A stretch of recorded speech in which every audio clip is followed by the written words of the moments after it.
নির্বাচনে কারচুপির মামলায় 4 দিনের রিমান্ডে নুরুল হুদা, মবের বিরুদ্ধে ব্যবস্থা নেওয়ার আশ্বাস সরকারের।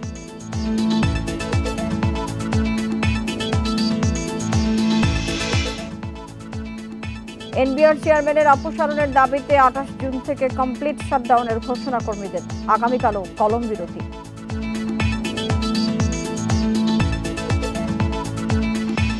স্বাগত জানাচ্ছি সংবাদ সন্ধ্যায়, আপনাদের সাথে আছে আমি মাহমুদা মৌমিতা। শিরোনামের পর চলে যাচ্ছি পুরো খবরে। সাবেক প্রধান নির্বাচন কমিশনার কে এম নুরুল হুদাকে 4 দিনের রিমান্ডে দিয়েছে আদালত। বিকেলে ঢাকার চিফ মেট্রোপলিটন ম্যাজিস্ট্রেট মুস্তাফিজুর রহমানের আদালত এই আদেশ দেন। এর আগে দুপুরে নুরুল হুদার 10 দিনের রিমান্ড আবেদন করেন শেরেবাংলা নগর থানার উপপরিদর্শক শামসুজ্জোহা সরকার। এ সময় রিমান্ড বাতিল চেয়ে জামিনের আবেদন করেন আসামি পক্ষের আইনজীবীরা। অপরদিকে জামিনের বিরোধিতা করে রিমান্ড নেওয়ার পক্ষে যুক্তি স্থাপন করেন রাষ্ট্রপক্ষ।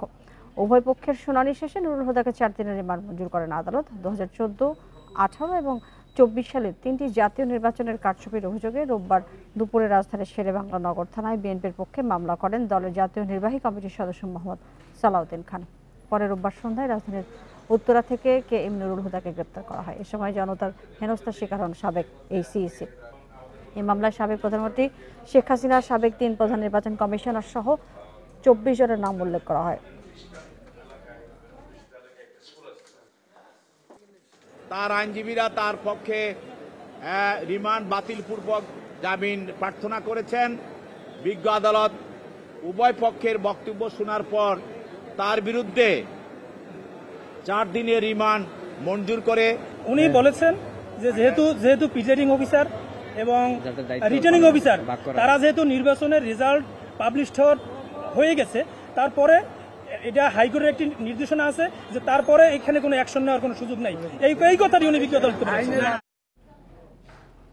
কে এম নুরুল হুদা সহ সাবেক 3 প্রধান নির্বাচন কমিশনারকে জিজ্ঞাসাবাদ করবে দুর্নীতি দমন কমিশন।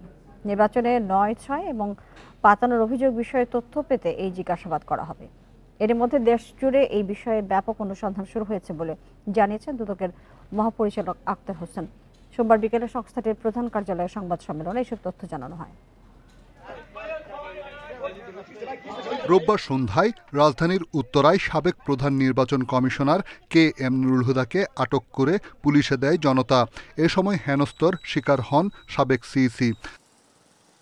তার বিরুদ্ধে 2018 সালের নির্বাচনে কারচুপির অভিযোগ রয়েছে। শুধু 2018 নয়, 2014 ও 2024 সালের জাতীয় নির্বাচনেরও কারচুপি নিয়ে অনুসন্ধান করছে দুর্নীতি দমন কমিশন। এর অংশ হিসেবে তথ্য উপাত্ত সংগ্রহ করা হচ্ছে জাতীয় নির্বাচন অফিস থেকে। অনুসন্ধান দল রেকর্ডপত্র সংগ্রহের জন্য অধিযাচনপত্র প্রেরণ করেছেন এবং অনেক ক্ষেত্রে তারা কিছু রেকর্ডপত্র পেয়েছেন। আরও যেসব তথ্যাদি প্রয়োজন সেই জন্য তারা কাজ করছেন। দুদক জানায়, নির্বাচনের 9-6-এর অভিযোগে সাবেক প্রধান নির্বাচন commissioner K M Nurul Huda সহ সাবেক 3 প্রধান নির্বাচন কমিশনারকে জিজ্ঞাসাবাদ করা হবে।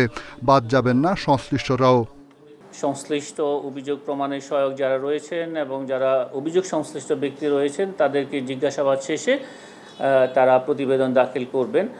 অভিযোগ প্রমাণিত হলে সংশ্লিষ্ট সবার বিরুদ্ধে ক্ষমতার অপব্যবহারের ধারায় মামলা করবে বলে জানিয়েছে দুদক। প্রাসঙ্গিক দপ্তর রয়েছে, সবগুলোতেই তারা পত্র যোগাযোগ করেছে। রিশাদ হুদা, ইন্ডিপেন্ডেন্ট নিউজ, ঢাকা। মব সৃষ্টির জন্য যারা দায়ী তাদের বিরুদ্ধে আইনি ব্যবস্থা নেওয়া হবে বলে জানিয়েছেন স্বরাষ্ট্র উপদেষ্টা জাহাঙ্গীর আলম চৌধুরী। সকালে গাজীপুরের মৌচাকে হর্টিকালচার সেন্টার পরিদর্শনে গিয়ে তিনি এই কথা বলেন। এদিকে দুপুরে সচিবালয়ে পরিবেশ উপদেষ্টা সাংবাদিকদের জানান, সরকার এই ধরনের মব বন্ধের চেষ্টা করছে। রোববার সন্ধ্যার দিকে রাজধানীর উত্তরা এলাকা থেকে সাবেক সিইসি নুরুল হুদাকে গ্রেপ্তার করা হয়। স্থানীয় জনগণ তাকে আটক করে পুলিশের হাতে সোপর্দ করে। পুলিশের কাছে দেওয়ার আগে লুঙ্গি পরিহিত নুরুল হুদাকে আটক করে শারীরিকভাবে লাঞ্ছিত করে স্থানীয় কিছু লোক। স্বরাষ্ট্র উপদেষ্টা জানিয়েছেন, নুরুল হুদাকে আটকের সময় যেভাবে মব সৃষ্টি করা হয়েছে তা মোটেও কাম্য নয়। এ ঘটনায় আইন শৃঙ্খলা বাহিনীর কেউ জড়িত থাকলে তদন্ত করে আইনি ব্যবস্থা নেওয়া হবে। ওনার সাথে যে একটা খারাপ দেখছেন পাঠাই দিছে, এরকম কোনো অবস্থা গ্রহণযোগ্য না। আপনারা বলবেন যদি কোনো কিছু থাকে, এই সব কোনো ঘটনা ঘটলে আইন শৃঙ্খলা বাহিনীর কাছে তারা হস্তান্তর করবে এবং আইন শৃঙ্খলা বাহিনী প্রপার অ্যাকশন নেবে। আর ওখানে আরেকটা দেখা গেছে যে আইন শৃঙ্খলা বাহিনীর সামনেও ওনার উপরে করা হচ্ছে। এটার জন্য আমরা একটা তদন্ত করে দেখব, এটার সাথে যদি কোনো আইন শৃঙ্খলা বাহিনী জড়িত থাকে তাদের বিরুদ্ধে আমরা আইনানুগ ব্যবস্থা নেব। সাবেক সিইসি নুরুল হুদাকে লাঞ্ছিত করার ঘটনায় সরকারের নিন্দার কথা জানিয়ে পরিবেশ উপদেষ্টা সৈয়দা রিজওয়ানা হাসান বলেন, সরকার মব বন্ধের চেষ্টা চালাচ্ছে। দুপুরের সচিবালয়ে সাংবাদিকদের একথা জানান তিনি। মব অ্যাটেম্প যেটা ঘটলো এটাকে আমরা তীব্রভাবে নিন্দা জানাচ্ছি এবং আমরা আবারও বলছি যে আইনি প্রক্রিয়া গ্রহণের কাজটা স্বরাষ্ট্র মন্ত্রণালয় থেকে শুরু হয়েছে। যারা এটার জন্য দায়ী তাদের বিরুদ্ধে যথাযথ আইনি ব্যবস্থা তারা গ্রহণ করবে। পরিবেশ উপদেষ্টা বলেন, পুলিশ আগের চেয়ে সক্রিয় রয়েছে। নুরুল হুদাকে মবের মাধ্যমে লাঞ্ছিত করার ঘটনায় দায়ীদের বিরুদ্ধে আইনি ব্যবস্থা নেওয়া হবে। Hasif Mahmud Shah, independent news, Dhaka.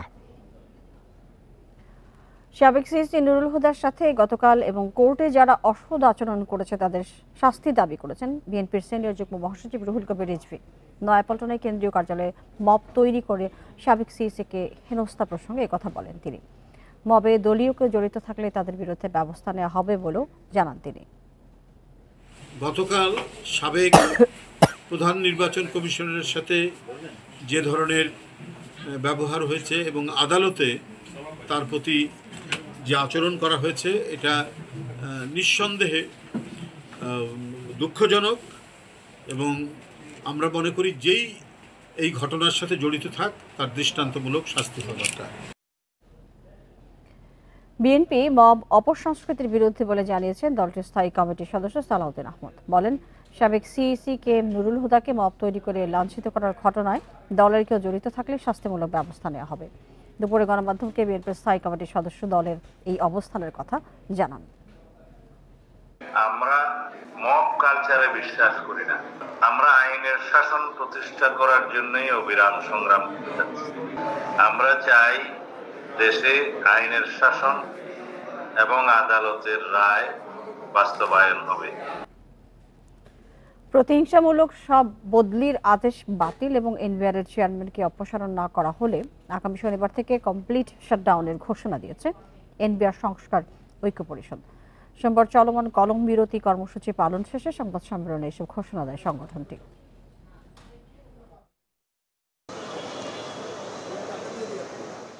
NBR বিলুপ্ত না করে স্বতন্ত্র বিভাগের মর্যাদা আর শক্তিশালী করার আশ্বাস দেয় সরকার, কিন্তু সংস্কার আলোচনায় গঠিত কমিটিতে ঐক্য পরিষদের প্রতিনিধি না রেখেই কমিটি গঠন করে রাজস্ব প্রশাসন। বদলি করা হয় আন্দোলন সংশ্লিষ্ট 6 জনকে, বাধা দেয়া হয় পরিষদের সভা সেমিনার। এতেই পরিস্থিতি উত্তপ্ত হয়ে ওঠে এনবিআরে।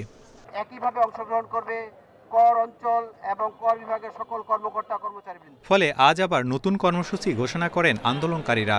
মঙ্গলবার থেকে অর্ধবেলা কলম বিরতি এবং চেয়ারম্যান ও তার দোসরদের প্রতি ঘৃণা প্রকাশ করবে কর্মসূচিতে অংশগ্রহণকারীরা। একই সাথে এনবিআর চেয়ারম্যানকে অপসারণ করা না হলে আগামী 28 জুন থেকে আন্তর্জাতিক যাত্রী সেবা ব্যতীত সংশ্লিষ্ট দপ্তরে কমপ্লিট শাটডাউনের কর্মসূচি দেয় এনবিআর সংস্কার ঐক্য পরিষদ। এনবিআর এর বর্তমান চেয়ারম্যানকে অপসারণ করা না হলে আগামী 28 জুন 2025 খ্রিস্টাব্দ তারিখ থেকে আন্তর্জাতিক যাত্রী সেবা ব্যতীত রপ্তানি সহ সকল কার্যক্রম, কাস্টমস এবং ভ্যাট বিভাগের সকল কার্যক্রম লাগাতার কমপ্লিট শাটডাউন থাকবে। সংস্কার আলোচনায় ঐক্য পরিষদের প্রতিনিধিত্ব না থাকা নিপীড়নমূলক বদলি ও হয়রানির প্রতিবাদে কাপনের কাপড়ে অংশ নেন কর্মসূচিতে তারা। সেমিনার করতে যাচ্ছি তখন চেয়ারম্যান মহোদয় বলেন যে না, ওরা কেন সেমিনার করবে, আমি একটা কমিটি গঠন করব, তারাই সেমিনার করবে, এবং ঐক্য পরিষদকে উনি অস্বীকার করেন।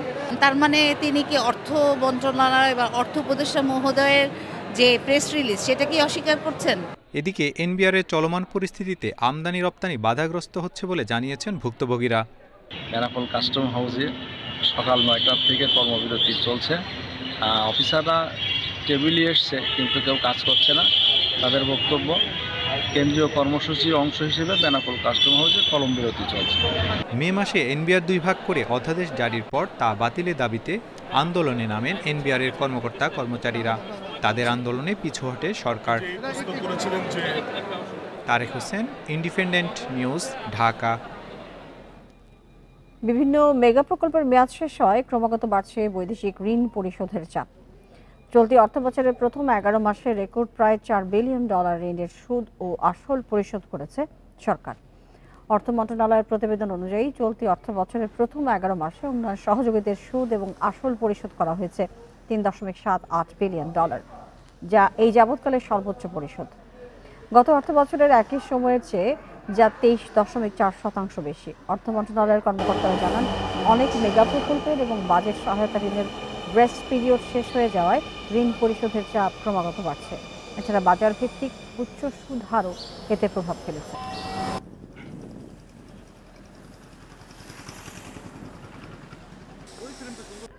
সার্ভার জটিলতায় 1 মাসেরও বেশি সময় ধরে ঝুলছে 45,000 শিক্ষকের অবসর ভাতার আবেদন। এতে করে চরম ভোগান্তিতে অবসরে যাওয়া শিক্ষকরা। কর্তৃপক্ষ বলছে, সংকট সমাধানের চেষ্টা চলছে, তবে বছরের পর বছর ঘুরে অবসর ভাতা নিতে হয় বেসরকারি শিক্ষকদের। দপ্তরগুলোতে পোহাতে হয় নানা হয়রানি। বেসরকারি শিক্ষকরা চাকরি শেষে কল্যাণ ট্রাস্ট ও অবসর সুবিধা বোর্ড থেকে অবসর ভাতা পান। 4 বছর আগে যারা অবসরে গেছেন তারা এখন অবসর ভাতা পাচ্ছেন। অবসর সুবিধা বোর্ডে 45,000-এর মতো শিক্ষকের আবেদন জমা আছে, অথচ 1 মাসের বেশি সময় ধরে সার্ভার নষ্ট, ফলে নতুন করে আবেদনও করা যাচ্ছে না। অন্যদিকে টাকাও পাচ্ছেন না শিক্ষকরা। এখন পর্যন্ত টাকা পাওয়া যায় না, বলতেছে যে নাকি পাঠাইছে ভাইয়ে যাইব, কিন্তু এখনো পর্যন্ত আর পাওয়া হয় না। কিছুই পাইনি, এখন সন্তানাদের নিয়ে বাচ্চা কাচ্চা নিয়ে খুব কষ্টে আছে। চাকরি থাকা অবস্থায় মাসগুলো 1 টাকা পাইছি, এখন তো টাকাগুলো আসতেছে না, চলাটা খুব কষ্ট হইতেছে।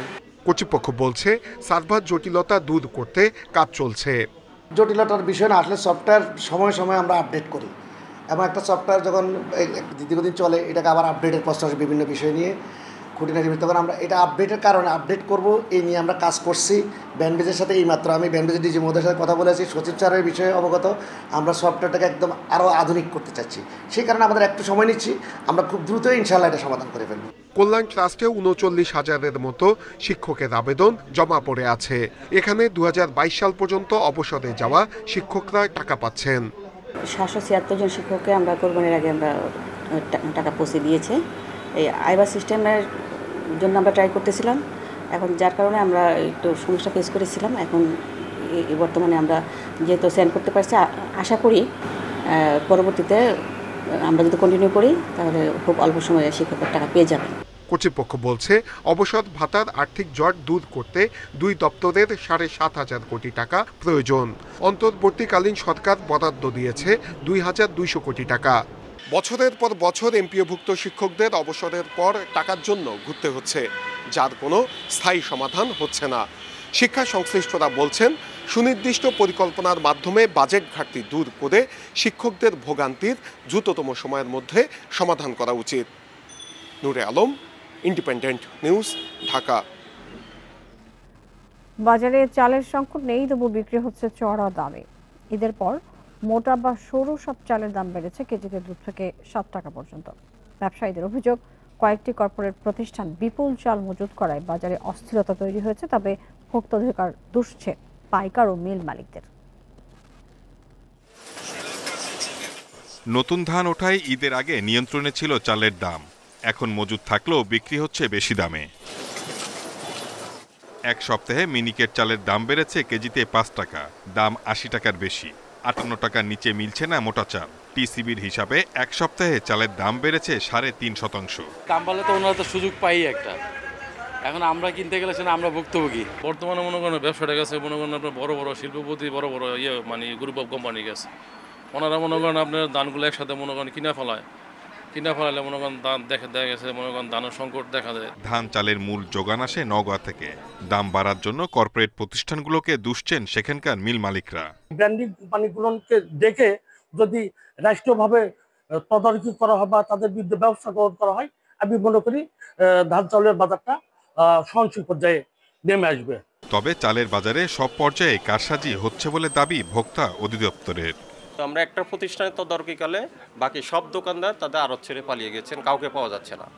এতে মনে হচ্ছে যে ওনারা সবাই এটার সাথে জড়িত, কারসাজি করে দাম বৃদ্ধি করছেন, এই আমাদের অসহযোগিতা করছেন। এই প্রেক্ষিতে আমরা একটা প্রতিষ্ঠানকে 5,000 টাকা জরিমানা করলাম, আর একটা আমরা সাময়িক বন্ধ ঘোষণা করলাম। খাদ্য মন্ত্রণালয়ের তথ্য মতে সরকারি গুদামে চালের মজুদ 12.5 লাখ টন, আর ভারত থেকে আমদানি করা হচ্ছে 8.5 lakh ton. Shahid Ahmed, independent news, Dhaka. Remittance উচ্চ প্রবৃদ্ধি এবং বিভিন্ন উৎস থেকে ঋণ পাওয়ায় আবারও $21 বিলিয়ন ছাড়িয়েছে রিজার্ভ। রোববার বৈদেশিক মুদ্রার রিজার্ভ উঠেছে $21.39 বিলিয়ন। এর আগে 6 মে এশিয়ান ক্লিয়ারিং ইউনিয়নে $188 কোটি পরিশোধের পর রিজার্ভ নামে $20.18 বিলিয়ন। ঈদের কারণে চলতি মাসে টানা 10 দিন ব্যাংক বন্ধ ছিল। এর মধ্যে 21 জুন পর্যন্ত ব্যাংকিং চ্যানেলে প্রবাসীরা প্রায় $199 কোটি পাঠিয়েছে। এটি গত বছরের জুনের একই সময়ের তুলনায় যা প্রায় $8 কোটি বা 4% বেশি। এদিকে IMF, বিশ্বব্যাংক, ADB, AIEEB সহ বিভিন্ন আন্তর্জাতিক আর্থিক সংস্থা থেকে এ মাসে $4 বিলিয়ন মতো ঋণ পাচ্ছে সরকার। এতে রিজার্ভ $25 বিলিয়ন ছাড়াতে পারে বলছেন সংশ্লিষ্টরা।